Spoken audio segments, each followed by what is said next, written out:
ही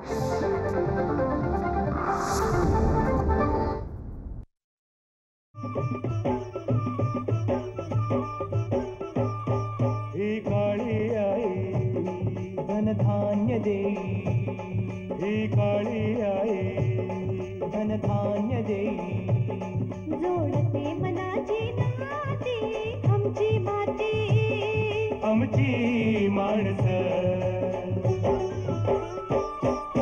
आमची माती, आमची माणसं, आमची माती, आमची माणसं, आमची माती, आमची माणसं, आमची माती, आमची माणसं.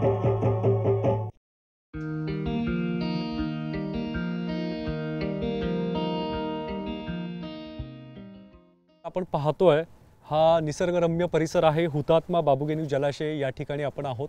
डिंबे धरणाचा हा परिसर आहे आणि या परिसराच्या भोवती आपण आता या आजच्या कार्यक्रमातील चर्चा करणार आहोत एका आगळ्या आणि वेगळ्या विषयासह. आजचा आपला कार्यक्रमाचा विषय अतिशय अनोखा आहे. खरं तर शेतकरी बांधव ज्यावेळेस शेती व्यवसाय करत असतात, पारंपरिक पद्धतीने व्यवसाय करताना शेळीपालन असेल, कुक्कुटपालन असेल आणि इतर अनेक पूरक व्यवसाय करत असतात. पण आज आपण एका अशा खास व्यक्तिमत्वाला भेटणार आहोत ज्यांनी शेतीपूरक व्यवसाय करताना एक वेगळी वाट निवडली आहे. तर आज आपल्यासोबत आहेत कार्यक्रमामध्ये श्री संतोष खामकर सर. सर नमस्कार, कार्यक्रमात स्वागत आपलं. शेतकरी बंधू भगिनींना आपण शेतीपूरक व्यवसाय तर करत आलोच आहोत, यातून आपल्याला आर्थिक फायदा होत असतो. पण या शेतीपूरक व्यवसायामध्ये एक वेगळी आणि अनोखी वाट श्री संतोष खामकर सरांनी निवडली आहे. त्यांनी मत्स्य पर्यटनाचा व्यवसाय या ठिकाणी केलेला आहे आणि यातून त्यांना आर्थिक फायदा तर मिळतोच आहे, त्याचबरोबर ग्राहकांचं आरोग्य जपण्यामध्ये सुद्धा त्यांनी या व्यवसायाच्या माध्यमातून खूप मोठं काम उभारलं आहे. सर आपण चर्चेला सुरुवात करू. खरं तर शेतीपूरक व्यवसाय करत असताना अनेक पर्याय तुमच्यापुढे उपलब्ध होते, पण तुम्ही मत्स्य शेती हाच पर्याय का निवडला? साधारण 2016 साली शेती करून कंटाळलो होतो आणि नवीन काहीतरी करायचे शोधत असताना काही मित्रांबरोबर मुंबई या ठिकाणी मत्स्य प्रशिक्षणाला गेलो आणि मग शेवटच्या दिवशी फार्म व्हिजिटला गेलो असताना मला असा एक प्रकल्प पाहायला भेटला, केज कल्चर. आणि तो पाहिल्यावरती मला असं वाटलं की याच्यामध्ये आपल्याला काहीतरी फ्युचर आहे आणि म्हणून मग मी तो प्रोजेक्ट निवडला आणि 2017 साली मला याचं टेंडर भेटलं आणि मग तेव्हापासून मी या प्रकल्पाला सुरुवात केली. खरं तर हा प्रकल्प उभारणीसाठी अतिशय अवघड आहे आणि या धरण परिसरामध्ये उभा करताना तुम्हाला अनेक अडचणींचा सामना करावा लागला असणार आहे. कोणत्या अडचणींचा सामना तुम्ही केला? प्रकल्प उभारणीला पहिली गोष्ट, हा प्रकल्पच नवीन असल्यामुळं कसा करायचा काही माहीत नव्हतं. पण अशा मित्रांच्या ओळखीतनं मग ते जो बनवणारा आहे तो एक चांगला मित्र झाला. त्यांनी हे सगळा प्रकल्प आपण घरीच बनवला आणि त्याच्यानंतर मग जेव्हा इथं इन्स्टॉल केला, थोडंसं प्रेशर होतं की इतक्या मोठ्या पाण्यामध्ये आपण हे कसं करायचं, थोडीशी भीती होती. पण ज्यांनी हे सगळं बनवलं त्यांनी आधार पण तेवढा दिला आणि मग ज्यावेळेस इथं हा प्रोजेक्ट पाण्यावरती आपण तरंगवला, घाबरत या सगळ्या याच्यामध्ये आलो आणि मग नंतर हळूहळू नेट्स बांधणं या सगळ्या गोष्टी शिकून घेतल्या आणि मग नवीन जेव्हा आपण सीड स्टॉकिंग केलं मग त्यावेळेस एक कॉन्फिडन्स आला की बाबा आपण हे सगळं करू शकतो आणि मग तिथून पुढे सुरुवात झाली प्रवासाला. आणि सुदैवाने सीड चांगल्या क्वालिटीचं भेटलं आणि पाणी इतकं चांगलं असल्यामुळं डिसीज आले नाही आणि त्याच्यामुळं मग त्या प्रकल्पाला एकदम मला नशिबाने साथ दिल्यामुळं सुरुवातीला कुठली अडचण आली नाही आणि मग प्रकल्प सुरळीतपणे चालू झाला. हा एवढा सुंदर प्रकल्प आहे आणि याचं भौगोलिक ठिकाण काय आहे हे तुम्ही प्रेक्षकांना सविस्तर सांगावं. हा, सुरुवातीला मलाही कळत नव्हतं की कुठं करायचं. पण ज्यावेळेस शासनाने काही नियम दिले की बाबा त्या धरणाची खोली 50 फूट असावा आणि पाणी चांगलं असावं आणि सुदैवाने माझ्याच तालुक्यात धरण असल्यामुळं मग मला बाहेर जायची गरज पडली नाही. मी म्हटलं बाहेर कुठं जाण्यापेक्षा आपल्या स्वतःच्या तालुक्यात धरण आहे, तर मग मी माझ्या तालुक्यातलं धरण निवडलं. आणि त्याच्यात एक आनंदाची गोष्ट आहे की आमच्या हा सगळा ग्रामीण आदिवासी भाग असल्यामुळं इथं 0% पॉल्युशन आहे आणि 100% निसर्ग आहे. सगळ्या गोष्टी अनुकूल असल्यामुळं मग मी हे धरण निवडलं. मला जाण्यासाठी पण जवळ आहे आणि मार्केटच्या फार लांबही नाही आणि मार्केटच्या फार जवळ नसलं तरी पण जाण्या येण्याची दळण व्यवस्था चांगली असल्यामुळं मी हे धरण निवडलं. आपण मत्स्य पालनासाठी ज्या वेगवेगळ्या पद्धती आहेत त्यातील पिंजरा मत्स्य पालन या पद्धतीने तुम्ही ही शेती करताय, तर ही शेती करताना या पिंजरा मत्स्य शेतीबद्दल थोडक्यात आपण सांगावं. आता आपण जर पाहिलं पिंजरा मत्स्यपालन म्हणजे हे जे आता आपण इथं पाहतो की हे जे प्रकल्प आहे ह्या प्रकल्प याला पिंजरा पद्धती म्हणजे बंदिस्त आहे. ही आपण ओपन डॅममध्ये काय होतं की मासे असतात पण ते आपल्याला अंदाज नाही किती मासे आहेत, आपल्याला आज समजा पकडायचे तर तो कसा पकडणार, किंवा मला समजा आज तुम्हाला 1 टन मासे द्यायचे पण ते कसे देणार, मला किती भेटतील माहीत नाही. पण ह्या प्रकल्पाचं हे एक वैशिष्ट्य आहे की तर मला समजा तुम्ही आज 5 टन मासे मागितले तर मी तुम्हाला 10 मिनिटात ते काढून देऊ शकतो. याचा हा फायदा आहे की आपल्याला हे सगळं मेंटेन करता येतं, आपल्या डोळ्यासमोर राहतं, आपले किती मासे आहेत आपल्याकडं, किती साईज हार्वेस्टिंगला आहे, किती साईज छोटी आहे, हे सगळ्या गोष्टीचा आपल्याला अभ्यास रोजच्या रोज करता येतो. दर महिन्याला आपण याला मेंटेन करतो, प्रत्येक मास आपण हातात घेतो, त्याची साईज पाहतो, त्याचं वाढ होती का नाही, खाद्य खातोय का नाही, ह्या सगळ्या गोष्टी मेंटेन करायला सोप्या आहेत. वर्षाचे 365 दिवस आपण मासे लोकांना ताजे देऊ शकतो. तुम्ही तसं पाहिलं ओपन धरणामध्ये तर पाऊस चालू झाला की धरणाची मासेमारी बंद होती. त्याच्यानंतर तुम्हाला अगदी दिवाळीपर्यंत जेव्हा धरणं भरलेले असतात तोपर्यंत मासे तुम्हाला भेटत नाही, मग तोपर्यंत तुम्हाला बर्फातले मासे खावे लागतात. पण ह्या प्रकल्पाचं हे वैशिष्ट्य आहे की तुम्हाला 12ही महिने ताजे स्वच्छ आणि जिवंत मासे आपण या ठिकाणी देऊ शकतो. म्हणून ही एक चांगली संकल्पना आहे भविष्यामध्ये की आत्ता येणाऱ्या काळामध्ये आरोग्यासाठी जर तुम्हाला सकस आहार पाहिजे असेल तर तुम्ही मेडिसिन घेण्यापेक्षा तुम्ही लाईव्ह फिश घेऊ शकता. आणि ती काळाची गरज आहे हे ओळखून आपण त्याला थोडंसं त्याच्या मागं काम केलं आणि आज त्याचं लोकांपर्यंत जागृती होत चालली आणि आता ह्या सगळ्या प्रकल्पाकडे लोकांचा येण्याचा ओढ आता वाढत चालला आहे. खरं तर काही उद्देश आपण या उत्तरामध्ये सांगितले, पण आणखीन काय उद्देश आहेत जे उद्देश डोळ्यासमोर ठेवून तुम्ही कार्यरत आहात? तसं पाहिलं तर आपण एक याच्यातून रोजगार निर्मिती तर होतीच आहे, कारण इतका मोठा प्रोजेक्ट चालवायचा म्हणजे कमीत कमी त्याला 10 कामगार लागतात. 10 कामगार असतील तर ती 10 कुटुंब तुमची याच्यावरती पोट भरतात, म्हणजे स्थानिक ठिकाणी तुम्हाला रोजगार उपलब्ध होतो. रोजगार आपण लोकांना देऊ शकतो. एक समाधान आहे की आपल्याकडून 4-10 लोकांना रोजगार भेटतो, ही एक संकल्पना आहे. दुसरी संकल्पना की आपण काहीतरी वेगळं करतोय. तिसरी संकल्पना आहे की आत्ता ह्या सगळ्या कालावधीमध्ये आपण जर पाहिलं की कोरोनासारखी परिस्थिती येऊन गेली तर त्यावेळेस जेव्हा तुम्हाला इम्युनिटी बूस्टर डोस हे सगळं कळायला लागलं, मग एकीकडे डॉक्टर सांगतात तुम्हाला कुठली आजार आले की मासे खा. मग मासे खाताना मी विचार करायचं की कधी कधी आमची चर्चा व्हायची तेव्हा फ्रेश मासा कुठला, मग विचारलं की सांगणारे बी अडचण येतात, तर फ्रेश मासा कुठला, आत्ता काढलेला फ्रेश की त्या पेटीतून काढलेला फ्रेश नक्की काय. मग त्याच्यावरती थोडी चर्चा झाल्यावर कळलं की मग फ्रेश माशाची व्याख्या काय, आपल्या आरोग्याला जो पाहिजे ज्याच्यातनं कंटेंट भेटन तो फ्रेश. मग असं करता करता मला जेव्हा कळलं की नाही हा मासा इतका फ्रेश आहे, याच्या इतका मासा तुम्हाला कुठलाही फ्रेश भेटणार नाही. तुम्ही इतर ठिकाणी याच्यातले अनेक प्रकार आहेत, बायोफ्लॉक असेल, रास कल्चर असेल, पॉन्ड कल्चर असेल, त्या प्रत्येक याच्यामध्ये मासा जी विष्ठा सोडतो ती त्याच पाण्यात राहते आणि मग त्याच्यावर माती पण असते, मग तोच त्याचा स्मेल त्या मांसाला येतो. पण याचं एक वैशिष्ट्य आहे की माशाची सोडलेली विष्ठा आमचा सगळा कृषीप्रधान तालुका असल्यामुळं ती शेतीला पण फायदेशीर होती, माशाच्या शरीराला पण ती लागत नाही, त्याच्यामुळं माशाच्या मांसाचा वास येत नाही, मासा पण एकदम टेस्टी लागतो. आणि आमच्या शेतीला हे जे याच्यातलं सोडलेली विष्ठा आहे त्याचं पाणी पण एकदम शेतीसाठी पौष्टिक होतं. म्हणजे याचे बहुआयामी फायदे आहेत, शेतकऱ्याला पण आहे, खाणाऱ्याला पण आहे आणि पिकवणाऱ्याला पण आहे. म्हणून हे एकंदरीत सगळ्या बाजूने हा एक चांगली मत्स्यशेती आहे. आमची माती आमची माणसं. सर, आता तुम्ही हा बहुउद्देशाने सुरू केलेला जो प्रकल्प आहे, या प्रकल्पामध्ये ज्या माशांच्या प्रजाती आहेत त्या कोणत्या आहेत? याच्यामध्ये तिलापिया आणि पंगेशियस सध्या ह्या दोनच जाती होतात. पण तिलापिया आणि पंगेशियसची जर आपण तुलना केली तर पंगेशियस फार फॅटी आहे, त्याच्यामध्ये एकदम आपण कसं म्हणतो मांसल मासा आहे. त्याच्यावेळी जर तुम्ही पाहिलं तर तिलापिया एकदम हार्ड मासा आहे, त्याच्यात प्रोटीनची मात्रा चांगली आहे आणि त्याला चरबी कमी आहे. त्याच्यामुळं तिलापिया थोडा रफ अँड टफ चांगला मासा असल्यामुळं आपण सध्या तिलापियावरतीच फोकस केला आहे.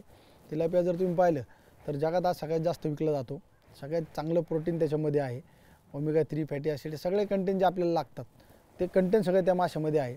त्याच्यामुळं आपण त्या माशाला जास्त प्राधान्य दिलं आणि आपण सध्या फक्त तिलापियाचीच शेती करतो आहे याच्यामध्ये.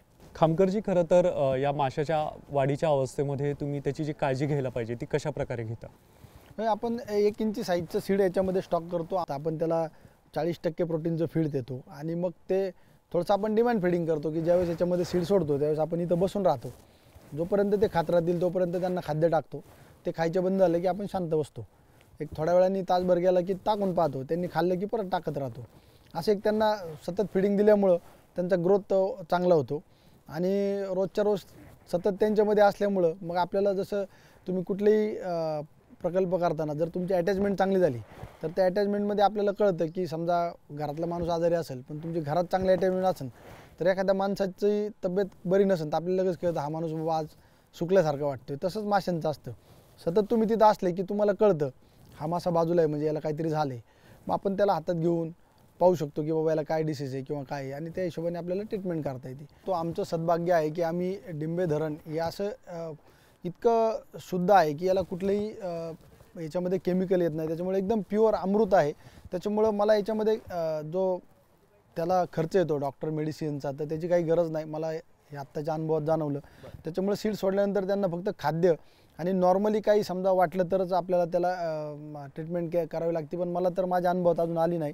त्याच्यामुळं सीड सोडून त्याला एकदम चांगल्या वातावरणामध्ये चांगलं खाद्य दिलं की त्याचा ग्रोथ छान होतो आणि कुठल्याही प्रकारचा एक डिसीज त्याला आजपर्यंत मला असं जाणवलं नाही की याच्यामध्ये येतो. याचं एकमेव कारण आहे की आमचं पाणी जे आहे ते एकदम प्युअर आहे, 0% पॉल्युशन याच्यामध्ये आहे. माशांची वाढ झाल्यानंतर त्याचं सॅम्पलिंग आणि ग्रेडिंग हे 2 महत्त्वाच्या बाबी आहेत. ते करताना तुम्ही काय काळजी घेता? हे आपण ऑलरेडीच दर 15 दिवसाला सॅम्पलिंग करतो, म्हणजे साईज किती वाढली आपल्याला अंदाज येतो, आणि मग दर महिन्याला आपण त्याचं ग्रेडिंग करतो. मग त्याच्यामध्ये आपले केजेस तुम्ही पाहिले असाल की आता आपल्याकडे 24 केजेस आहे. समजा याच्यामध्ये आपण जेव्हा सोडतो 15 दिवसांनी सॅम्पलिंग करतो किती वजन वाढले, आणि मग त्याच्या मंथ एंडिंगला आपण त्याचं ग्रेडिंग करतो. मग 50 ग्रॅमचा मासा झाला असेल तर तो वेगळा करतो. त्याच्यातले काही म्हणजे शूटर काही असतात जे फास्ट ग्रोथ होतात, मग ते मोठे ग्रोथ झालेले मासे वेगळे करतो आणि छोटे वेगळे करतो, आणि मग दर महिन्याला ते ग्रेडिंग झालं की त्याचं ॲव्हरेज बॉडी वेट घेऊन त्यांना त्या वजनाच्या प्रमाणे आपण खाद्य देतो. असं नित्यनेमाने हार्वेस्टिंगपर्यंत आपण दर महिन्याला करत राहतो. मग आपल्याला कळतं की आपल्याकडे मासे किती आहेत, हार्वेस्टिंगला किती आलेत, मग आपल्याला त्या हिशोबाने पुढे आपल्याला कस्टमरची ऑर्डर घेता येतात. मग ते सोपं होतं, आपल्याला कळतं. काही वेळापूर्वी आपण रोजगाराबद्दल ओझरता उल्लेख केला. खरं तर या प्रकल्पामुळं तुमच्या आजूबाजूच्या परिसरातील नागरिकांना रोजगार कसा उपलब्ध झाला आहे? आता माझ्याकडे तुम्ही पाहिलं ना तर इतक्या ह्या प्रकल्पावरती एक 4-5 मुलं काम करायला असतात. माझ्याकडे 2 लाईव्ह फिश सेलिंग व्हॅन आहेत, जे मी शहरात ताजे मासे जिवंत मासे विक्री केंद्र नावाने चालवतो. मग त्याच्यावरती एक ड्रायव्हर आला, एक मासा कटिंगवाला आला, त्याच्यावरती 4-5 लोकांना रोजगार भेटतो. आणि आपण आता पाहत की मी मत्स्यपर्यटन चालू केले, मग त्याच्यावरती पण काही हॉटेलमध्ये काम करणारी मुलं असतील, काही महिला असतील, जर समजा तिथं मी आता ऑलरेडी महिलांनाच तयार करतो आहे की आपल्यापेक्षा तर कधी पण महिला सुगरण आहेत बनवायला, तर आपण त्यांना तयार करतो आहे की तुम्ही फिशच्या वेगवेगळ्या रेसिपी बनवा, आणि लोकांना मग त्या बाकीच्या महिलांना बऱ्याच वेळा लोकांना असं वाटतं की घरी हॉटेलसारखं होत नाही, तर आपण सांगतो की हॉटेल आणि घर असं काही विशेष फरक नसतो. मग त्या महिला बनवतात, मग तुम्ही पण घरी बनवू शकता. असं ओव्हरऑल सगळीकडे रोजगार निर्मिती होती आणि चांगल्या प्रकारे रोजगार आपण मोठ्या प्रमाणात उपलब्ध करू शकतो त्यांना. आमची माती आमची माणसं. सर, शेती असेल किंवा शेतीपूरक व्यवसाय असेल, मार्केटिंग हा एक प्रमुख मुद्दा आहे ज्याच्यावर शेतकरी बांधवांना अनेक अडचणींचा सामना करावा लागतोय. तुम्ही यावर मात कशी केली? सगळ्यात मोठी समस्या आहे म्हणजे शेतीतून ज्या कारणामुळे इकडे आलो, इकडे ती समस्या आहे. म्हणजे आमचा कांदा पिकतो, शेतीवर आमचा 5 रुपयांनी जातो, पण तोच मी मार्केटला घ्यायला गेलो की मला 20 रुपयांनी भेटतो. तशीच आज माशाची परिस्थिती आहे. मासा पिकवता येतो पण विक्री व्यवस्थापन 0% म्हणजे नाही. इतक्या मोठ्या आज महाराष्ट्रात पाहिलं तर बोटावर मोजणे इतके व्यापारी आहेत. लाईव्ह कल्चर तेवढं हायलाईट झालं नाही किंवा लोकांपर्यंत ते गेलं नाही, तर त्याच्यासाठी मी आता स्वतःच्या 2 गाड्या चालू केल्यात लाईव्ह फिश सेलिंग. आणि पहिले तर प्रथम लोक आली की लोकांच्या डोक्यात ही संकल्पना असते की जिवंत मासा म्हणजे शोचा मासा, हा काही खायचा नसतो. मग हे पटवता माझा बराच काळ गेला की नाही, हा खाण्यासाठी मासा आहे. मग याच्यामध्ये एवढे कंटेंट आहेत. तुम्ही जर आपली गाडी पाहिली तर त्याच्यावरती आपण सगळे कंटेंट लिहिलेत, जिवंत मासे खाण्याचे काय काय फायदे आहेत.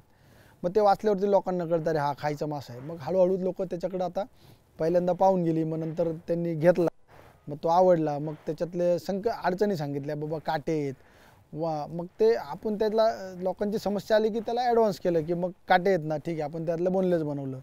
मग बनवता येत नाही तर ठीक आहे, मग आपण बनवायची व्यवस्था शिकवली लोकांना की बाबा आम्ही तुम्हाला मसाला देऊ. आमचे एक मित्र आहे, त्यांचं स्वतःचं मसाल्याची कंपनी, मग त्यांच्याकडनं मसाले घेऊन लोकांना सांगितलं नाही येत ना, मासा न्या, हा मसाला न्या, लावा आणि बनवा, बस काही डोकं लावू नका. मग त्यामुळे लोकांना ते कळायला लागलं. मग आताशी कुठंतरी लोक त्याच्याकडे वळायला लागली आहेत चांगल्या प्रकारे. सर, जेव्हा पर्यटक या प्रकल्पाला भेट देतात, आनंद घेण्यासाठी इथे येतात, कोणकोणत्या रेसिपी त्यांना तुम्ही या माशांच्या देऊ करता? आता आपण एक संकल्पना केली आहे आपल्या हॉटेलला. आपण काय केलं की आपली एक संकल्पना आहे, मासा एक रेसिपी अनेक. मग आता लोकांना व्हरायटी पाहिजे असतात, मग मी काय सांगतो की 10 प्रकारचे मासे खाण्यापेक्षा मासा एकच घ्या जो तुमच्या आरोग्यासाठी महत्त्वाचा आहे. मग त्याच्यात तुम्ही रेसिपी बनवा. तुम्ही फिशचं सूप बनवा, फिशचा वडापाव बनवा, फिशचं सँडविच, पिझ्झा, परोटा, बिर्याणी, वेगवेगळ्या फ्लेवरमध्ये तुम्ही फिश फ्राय बनवू शकता. काट्यावाला पाहिजे तर काट्यावाला बनवू शकता. आणि अगदी सोप्या रेसिपी आहे, त्याच्यामध्ये फार काही तुम्हाला असं रॉकेट सायन्स नाही की बाबा मला ते येणार नाही. तुम्ही अगदी घरातल्या मसाल्यांपासूनच बनवू शकता. याला कुठलंही माझ्या हॉटेलमध्ये तुम्ही आला ना तर तुम्हाला कलर भेटणार नाही, टेस्टिंग पावडर भेटणार नाही, सोडा भेटणार नाही, कुठलेही कंटेंट जे तुमच्या आरोग्याला घातक आहेत असे एकही कंटेंट आपण त्या हॉटेलमध्ये ठेवत नाही. आपल्या सगळी कन्सेप्टच मेन आहे की तुमचं आरोग्य तुम्ही सांभाळा, तुम्हाला जे चांगलं पाहिजे ते आम्ही देऊ आणि एकदम सोप्या आणि चांगल्या पद्धतीने तुमच्या आरोग्याची तुम्ही काळजी घ्या. जे तुम्हाला चांगलं खाद्य पाहिजे ते द्यायची जबाबदारी आम्ही घेऊ.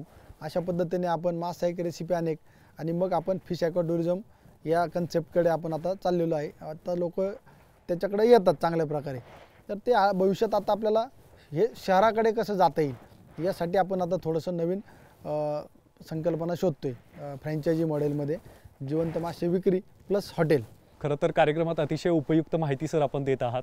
कार्यक्रमाची वेळ बघता आपल्याला थांबावं लागतंय. तत्पूर्वी शेतकरी बांधवांना आपण संदेश काय द्याल? लोकांनी मासा खाल्ला पाहिजे. त्यासाठी लोकांनी मासा खाताना तो कसा बनतो हे पाहण्यासाठी इकडे आले पाहिजे. त्यासाठी आपण आमचं जे फार्मिंग आहे पुण्यापासून एक 100 किलोमीटर डिंबे धरण आहे. त्या धरणावरती तुम्ही येऊ शकता, इथं मासे पाहू शकता, मासे खाऊ शकता. तर लोकांना मी संदेश हा देईल की बघा तुमचं आरोग्य तुम्ही काळजी घेतली पाहिजे. आज आत्ता आपण शेती पहा किंवा दूध पहा, इतकी भयान परिस्थिती आहे की सगळं केमिकलच आहे. तर आत्ता आपल्याला आपल्या पुढच्या पिढीची काळजी घ्यायची असेल तर आपल्याला त्यांना सकस आहार दिला पाहिजे. आणि मी तुम्हाला ठामपणे सांगतो की आमच्या ह्या शुद्ध पाण्यामधला तिलापिया जर तुम्ही खाल्ला तर नक्कीच तुम्हाला या सगळ्या गोष्टी भेटतील. म्हणून मी आपणास विनंती करतो की मत्स्य पर्यटन हे संकल्पना तुम्ही इथं आल्याशिवाय तुम्हाला कळणार नाही. तर मी सांगेल सगळ्यांना की सर्वांनी या प्लॅन्टवरती या, मासा कसा पिकतो तो पहा आणि आपल्या घरामध्ये असणाऱ्या आपली जी पुढची पिढी आहे, जी छोटी छोटी मुलं आहेत त्यांना हा मासा कसा खायला देता येईल. कारण आपला मासा जर तुम्ही पाहिला तर याच्यामध्ये आपण बोनलेस बनवलेला आहे. त्याचा वासही येत नाही आणि त्याच्यामध्ये काटाही नाही. त्याच्यामध्ये अगदी सहजपणे लहान मुलं असतील, महिला असतील, वृद्ध असतील, या सगळ्यांना हा मासा खाणं सोपं आहे. म्हणून मी सगळ्यांना एक आवर्जून रिक्वेस्ट करेन की सगळ्यांनी एकदा तरी या मत्स्य प्रकल्पाला भेट द्या आणि पर्यटनाचा आनंद घ्या. मासा कसा पिकतो तो पहा आणि आपलं आरोग्य सदृढ करा.